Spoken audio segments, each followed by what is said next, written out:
Hey! You right? Thanks, mate. Thanks, Jimmy. There you go. Rick Shiels, Jimmy Bullard. That is mad. It's not far left enough. No, it's going to be good. It might be a bit much. Oh my God! Oh my God!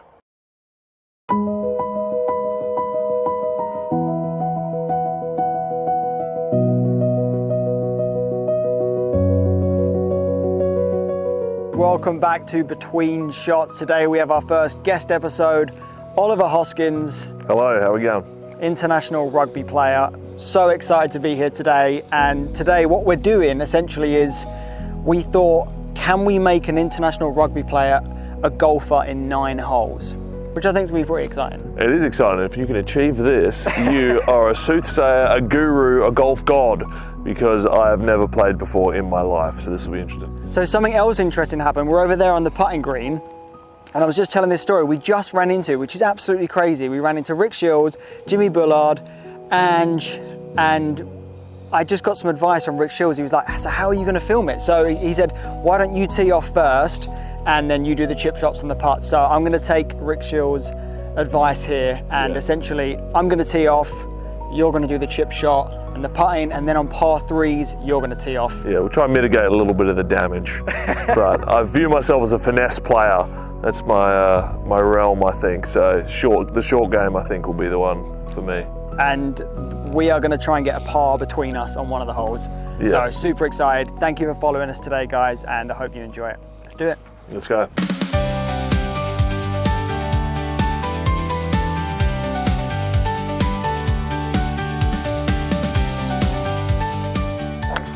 Oh my Lord. Should be good. Is a gorgeous shot. All right, we're down the fairway. Over to you, mate. Your turn now. That's a tough act to follow. I knew you were good, but holy moly, that was straight as a dime. Under pressure, first shot, love it. Good start. Now over to the big man. Watch me ruin it all. Let's go. Being an athlete and being such a big star in rugby, does it transfer in any way to a sport like golf? Do you think you can transfer that? I mean, the mindset stuff around sport in general is universal, isn't it? Like, golf is an inherently individual, very like process-driven, skill, block out the noise sort of sport. I love that you say that because golf's one of them sports for me where whenever I'm playing, I think it's maybe you're so in the moment on every shot. Yeah. I think we spoke about this before, but during the pandemic, people are going through anxiety and stuff, and I remember thinking, all of that went when I was playing golf because you're in the moment, you're in the shot. Forces you to be present, doesn't it? Yeah, 100%. All right, so here we are. Let's get present.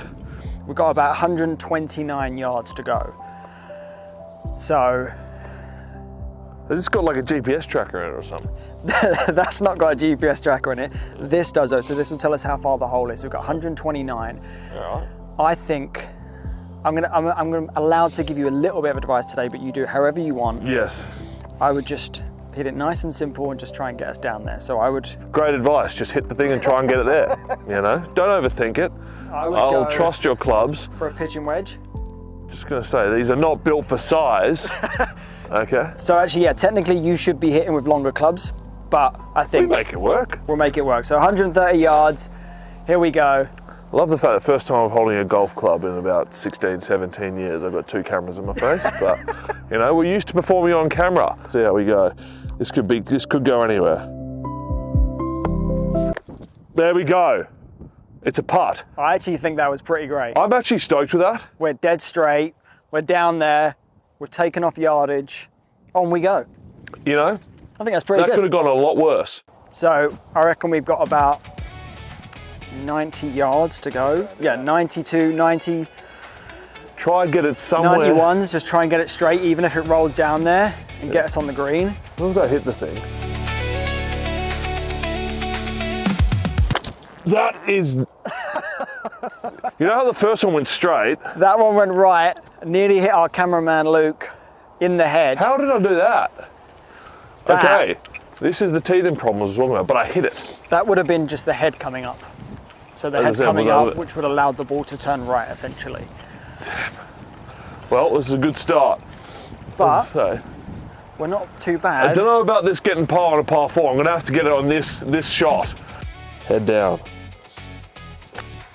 Yeah, see, that was actually a really nice connection. That's the best connection. It didn't go where I wanted it to go, but it felt good. But it was a really good connection. It felt good. And then just feel it. Just feel it. Try and don't be afraid to go for it. Yeah. A little bit to the right. But you said go for it. That's not a bad putt though. I mean, that's not too bad. Oh, yeah, that's way too much oomph. Apologies if anyone was expecting to see some actual good golf footage. But and you know, we could I don't be know. Here for a while. Rick Shiels may have said on the putting green, he may have said Brett should chip and putt and you should drive. I could have got that completely wrong. I don't know. We're getting there. We're getting there. I can see the frustration of golf is about staying zen, is it not? It's about staying zen, but come on, 5 putts. Yes. Come on! I don't know if that's good etiquette for golf, but I'll take that. How long have you been golfing for? I've been golfing since I was about maybe age 13. Okay. 13. My dad took me out and we used to do this really cool thing. My dad used to take us to, like, we'd go to France and stuff, and when I played with my best friend at the time, we'd play this little cup and like play the dad and the son against each other. Love that. Which is really cool. So I kind of grew up just playing with my dad. But even though you've been playing so long, it's still such a hard sport. Like, it's one of those sports that it keeps you bringing you back though. Hey! There they are, see? Just spoke about you guys. You alright? Thanks, mate. Thanks, Jimmy.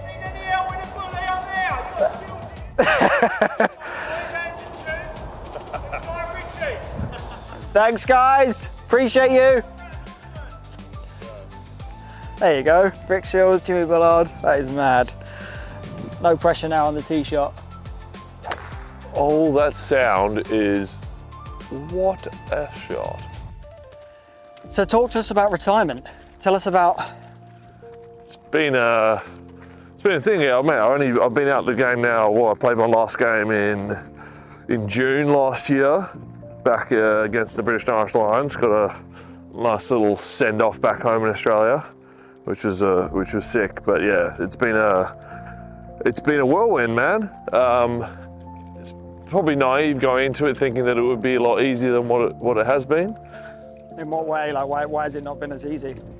I made the conscious decision to retire. Like, I wasn't forced out the game through injury or not being able to get a contract or anything. I just kind of felt like my career, I'd achieved everything I wanted to. I wasn't getting fulfillment out of it that I once did. That passion that I had for it, I just felt like I'd run its natural course. So I'd wanted to change up and do something different. So I was probably naive to think that because I made the conscious decision to retire, that it'd be fine. You know, I'd just like go on to the next thing and whatever. But there's just so much of your identity and just everything I've known since I was a kid has just been rugby, and not just rugby, but the lifestyle of being an athlete. I miss I retired because I wanted a bit more autonomy and freedom in my life, but I miss that structure and I miss that like regimentness, that regiment lifestyle of being an athlete. It's like being in the military. You're told where to be, what to do, you're given your structures, you're given all that stuff, and now I just have none of that. Going from rugby into starting a business, which is this thing where it's like you go from the most regimented thing ever into entrepreneurship, which is just like the world, go.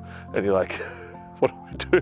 And you just figure it out and you make your own structures and all that sort of stuff. I'm so used to being told exactly what to do and being really good at being a foot soldier and just like tell me what to do, I'll just give my max effort and do it. Yeah, because you've gone completely from being in that regiment, I know obviously being a football player as well, yeah, to now starting that business is like the complete opposite. polar opposites, and that's what I craved, and it's been great. And as I said before, like I love doing new things, and I love being challenged and learning. Because you know, when you do something your whole life and you get to kind of I was never the best player in the world, but I played international rugby. I played professionally for a long time. I was playing the Premiership, played Super Rugby, played all that sort of stuff. So you're kind of like at the top of the sport. The gains you're chasing, you put in so much work for these like little tiny incremental gains.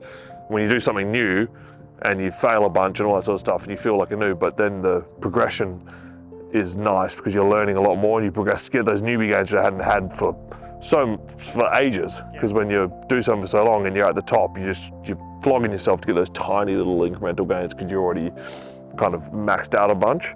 So doing new things like this, I'm sure I'll probably get better as the 9 holes goes on, hopefully, but trying new things is kind of my thing right now. I'm just like throwing a bunch of stuff at the wall, seeing what sticks. And now playing golf for the first time. All right, so you got 184 yards. Okay. It's going to go down to the right. There. So you've got a 6-iron in your hand. So keep it nice and easy, nice and simple. Just knock it down there. Head down. Head down, mate. You got this.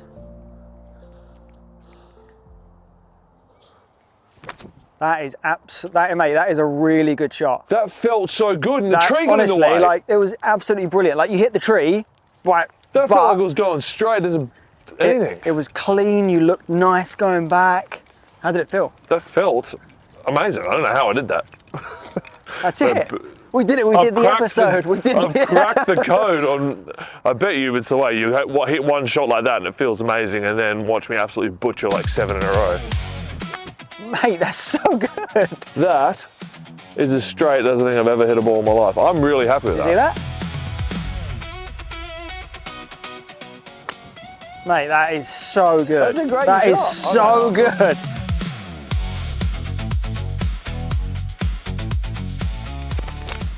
Oh, that is not good. Let's edit that. Cut it. Cut it. Oh what my God. is going on? Oh my God. You are on the green on your first ever tee off. Just rolled off the back. I'm a golfer.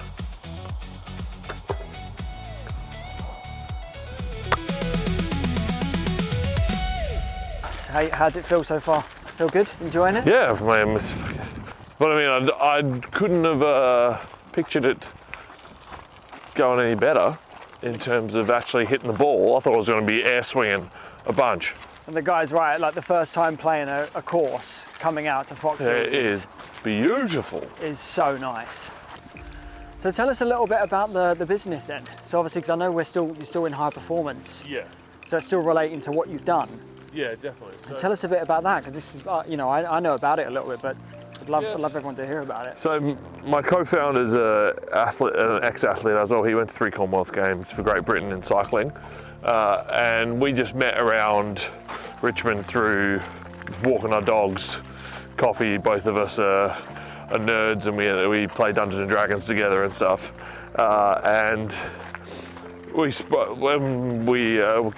was leaning towards retirement, we both wanted to figure out what we could extract from our sporting careers and give to the wider population. Right. We didn't want to get into like coaching and that sort of stuff, but we just believed that the biggest differentiator in our careers between us getting to like from being good to achieving the things that we ended up achieving wasn't really down to technical things, skill things, physical assets.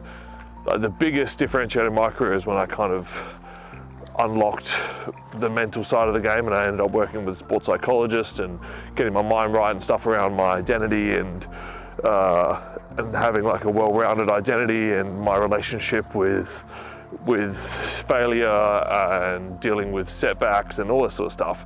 And we essentially like have boiled it down to the athletic mindset is something that we can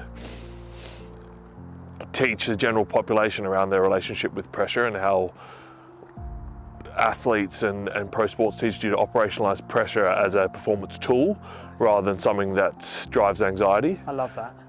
So we've essentially created a business around that where we instill the athletic mindset within teams in business and reframe their relationship with pressure, because so when you're in pressure, a lot of the time anxiety is coming. Yeah, right? we think that, or we know that pressure, all it does is bring out instinctual behaviours in people, essentially, and it's an unavoidable thing, whether it's not just through work but through life. Everyone feels stress, everyone feels pressure, and all that does is when you're under pressure, your instincts come to the forefront. And sport, professional sport, and other industries like the military or those things where you're in the pressure cooker in the public eye, it teaches you to align your instinctual behaviours with full performance, and performance behaviours come. Everyone kind of sits on a spectrum between imagine performance orientated behaviours are here and anxious anxiety avoidant behaviours are here, and everyone kind of sits on a spectrum of where they instinctually respond to pressure. And professional sports, the best players, or just naturally weeds out people who aren't performance based when pressure comes on, and it helps you operationalize pressure towards getting the best out of yourself. I love that. So we've kind of made our business is about helping people reframe their relationship with pressure, rather than most people think when pressure comes on, how do I survive this? How do I get through this? How do I avoid it? So giving them tools and tactics to be able to essentially all the stuff that we use in our professional sporting careers around literally the sport psychology tools that I used to help me become a better scrummager and operationalize pressure in that arena. We've repackaged that in a way that can be applied to anybody. I think that's brilliant. And reframe their relationship with pressure. So the same as now, no pressure here to get your par, basically. This is like a long putt. Oh, a double hit there. Is that frowned upon?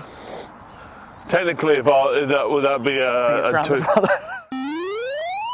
Yeah, not too far. Not too far. There you go. Oh God, getting old. Oh. Yeah, I feel like on the edit on that we can have music. Is there any relation to being an athlete to starting your own business? Because you said you got all those 1% and putting that in, but obviously in a different way. I think there's definitely a lot of skill sets that sports and being an athlete in general put you in good stead for in the next chapter of life, just in terms of that want to improve and that growth mindset. Like I'm not afraid of failing. I'm not afraid of that. I enjoy pushing myself out of that comfort zone, and I realize that it's the only way really to learn and grow is through feeling uncomfortable and pushing yourself outside of that. If things are comfortable and easy, then most of the time you're in a sort of stagnant phase. It's hard to grow without a bit of pressure, without a bit of feeling uncomfortable. So you think there's got to be a challenge there to be able to grow? You've got to, 100%. I think, as I say, you need to push yourself out of your comfort zone and try new things, and realize that my career was not a linear journey. And when you're young, you think that you're gonna just, everything's gonna be rainbows. You make this team, that team, you slowly progress, and all of a sudden you're gonna play for Wallabies 1,000 times and be the best player in the world. But it does not go that way. You get drops, you don't get selected, you get injured, you get rejected 1,000 times, but eventually you kind of find your own path and make your way there. And like starting a business and going into this world, you hear a lot more no's and a lot more rejections and stuff than yeses. And I got not selected, not picked, lost contracts, got sacked off many more times than you achieve that big thing. You lost a lot more than you win, but those wins are what you're after. And business is very, very similar in a way. Like, you just go into this unknown world, starting things, failing a bunch, but you're learning, and then we believe that we'll get there. When you have that, when you believe in something, and regardless of how many times someone may say no, or you may hit resistance, you realize that when you work through that resistance, that there's the stuff on the other side. And pro sports and sports in general is all about delayed gratification. It's about putting in the work that no one sees in order to try and achieve the thing in the future. And which is all about putting the groundwork now. I've been doing it for 16 months now, building it. Hopefully it will pay off. And right now, hopefully this will pay off. That's a great shot. Did you move to St Margaret's? Silly question, but because of Twickenham being such a high area of rugby, or? I was just lucky when I signed for, when I came over here from Australia, I signed for the London Irish, and they're based around this area. So we trained in Sunbury. Right. Which is not far from here. Yeah. So when I first moved here, I had an apartment in Twickenham, right near Twickenham Station. And then during COVID moved to Richmond, and then recently just moved to St Margaret's. But I've always kind of been in this area. But like when I was at Irish, a lot of the boys would live in Surrey or like anywhere kind of between Richmond and Weybridge, and there's a lot of guys kind of lived in this area and stuff. So Fox Hills, and I wasn't a golfer, but a lot of the boys would play around here and stuff. I feel like there was this thing when I lived in the States, being a football player myself, and when we were in America, I could always tell when I met an English person if they were a rugby person or if they were a football person. Yeah. I could just always tell. What was the tell? Honestly, rugby players, and this is no offense to football players because I was one, always come across a bit more, I don't want to say elegant, but they're always a bit more elegant than a football player. I just had this feeling. Am I accurate in that, or is that? Well, I mean, rugby is what do they say? It's a hooligan sport played by gentlemen. That's what they say. Exactly. And football's a gentleman sport played by hooligans. Whoa. That's what they say. I don't know. Easy, fella. I didn't say that. He said that. But no, it is like, it's got a certain set of values in rugby that are all around respect and that sort of stuff. And it's like, as I said, I don't care if I do have children. I don't care if they become rugby players or not, but I will want them to play rugby because of the values and the inherent sort of things that it instills within you. I don't think there's another sport in the world that you rely on your teammates more than rugby. That was my seat. That's hard because that is how I thought the day was going to go. And I set myself up for failure because I played so well at the start, and now I feel like I'm starting to slowly regress. It's getting late, it's getting cold, and it's a tough one. There you go. Too much. Too much, but a beautiful That's going to go into the other hole. All right. Hole 9 it is. I guess it's... See, I don't think, and then I hit it way too well. Almost wanted to guff that a little bit. That's the thing, like when you don't think about it, you just get that sweet connection. Yeah. And that was absolutely lovely. Oh my God, I'm hitting it. I'm not thinking about it, but I'm absolutely smoking the ball now. Now we're talking. Now you're just... Now I need to overthink. I think I need to think more. Just line her up and tap her in.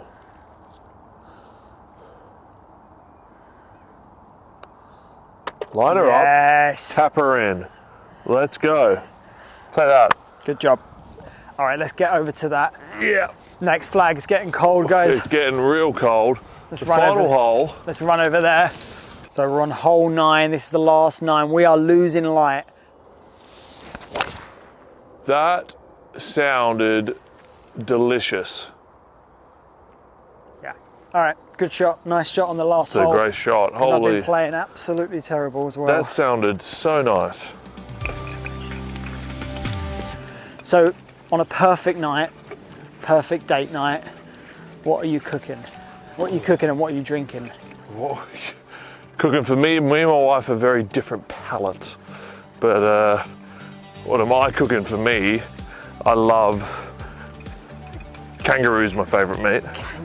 Kangaroo is my favourite meat. Can that be any more Australian? I know, but it is like, it's so delicious, and it's an acquired taste. It's very gamey. Yeah. But it is so good, and I love fusing. That's what I did actually on Christmas. Yeah. I cooked kangaroo, and we had like a Sunday roast sort of thing, but with kangaroo meat. Yeah. And I never understood the Sunday roast thing until I moved here, and now I love like a good roast. But with a bit of Australian. But then I'd put just some kangaroo. Yeah, kangaroo. Yeah. But give me all the roast all the time. Give me roasties. I want like roasties. I want mashed potatoes too. I want roast vegetables. Give me parsnips. Give me carrots. Give me a good old Yorkshire pudding. A bit of gravy, but with some kangaroo. With kangaroo meat. I love it. I did that on Christmas this year and it was great. It's gonna work. It's gonna work. I'll actually kind of take that. Stop. It's fine. It's gonna be a very long putt. Oh my God. We're going back to the clubhouse. What do you reckon? This is a putt. Yeah? Yeah. So it's a tough one because you've got a hill as well. So I would almost like pretend to land it on that hill and then let the rest of it do the work. Maybe like to the left of that hill. Left. And just let it then take itself down. Yeah. Try and land it there. It's not far left enough. No, it's going to be good. It might be a bit much. Oh my God. Oh my God. Oh my God. Yes! What a shot! What? That was so good on the last hole. Oh my God. I don't know how I just did that. What in the world? And the kid, like, that happened. Yeah, it happened. That was the last shot of the day, and you just put it in the hole, mate. Oh my God. That is unbelievable. I can't believe that. I've got the bug, I'm a golfer, holy, oh my God. The last shot of the day. Guys, I can't believe we just caught that on camera, mate. What a shot. I was like, no, it's too much. Unbelievable. I was waiting for it to break right. I'm so happy. I don't even know how to end that. It was unbelievable. I think now this is golf completed it. Bang. The whole point of this was, can we make an international rugby player a golfer? And you ended on that. Today has felt like, honestly, like such a blessing, and that, mate, was unbelievable. I'm a bit gobsmacked with that. Mate, it looks so fake. That was genuinely real. Yeah, I feel like you can't script that because I just hit that, but the greatest teacher of all time. Just thank you very much. Thank you very. No, I had nothing to do with that, mate. Wow. So happy to have you on. Thank you so much for coming on. Thank you for having me. Guys, that's a top tier experience. Thank you so much for coming and watching that. I can't believe that. I feel like we're all gobsmacked on that last shot. I can't believe that just happened.